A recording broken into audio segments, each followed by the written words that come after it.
Mana manta kuni gammadeerti mana manta kuni gammadeerti ijoolleen ishee gubbaan aftaakleen tokko taate jirti.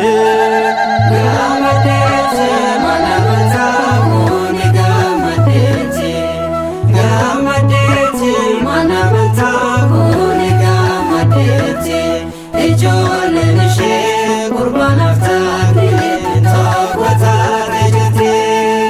Gammadeerti mana manta kuni gammadeerti gammadeerti mana manta kuni gammadeerti ijoolleen ishee gubbaan aftaakleen tokko taate jirti.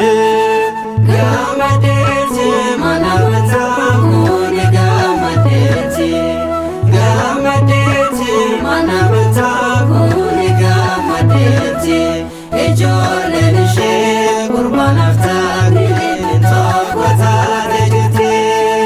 Gammadeerti sagalee Waaqayyoo eeggachuu isaanii Gammadeerti kaayina qulqulluu raawwachuu isaanii Gammadeerti mallattaa'uu fooniif dhiiga Gooftaan Gammadeerti mo'atanii qormaata foon isaanii. Gammadeerti mana manta kuni gammadeerti gammadeerti mana manta kuni gammadeerti ijoolleen ishee gurbaan aftaakleen tokko taate jirti.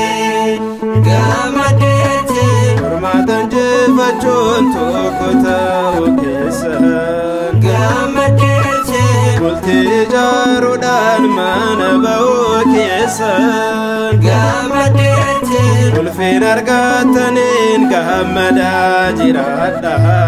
gammadeerti Waaqayyo abbaa keessan gaachana godhadha.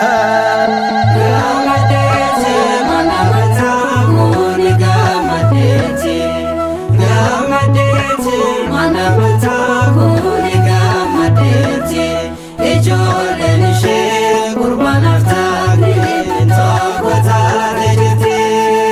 Gammadeerti Mana amantaa yoomuu siin eebbifti gammadeerti Waaqayyo gooftarraa araara isiniif laatti. gammadeerti Yeroo hundaa cimaa wal gargaara gammadeerti fakkeenya godhadhaa Abrahaamiif Saaraa. Gammadeerti mana manta kuni gammadeerti gammadeerti mana manta kuni gammadeerti ijoolleen ishee gurbaan aftaakleen tokko taate jirti. Gammadeerti mana manta kuni gammadeerti gammadeerti mana manta kuni gammadeerti ijoolleen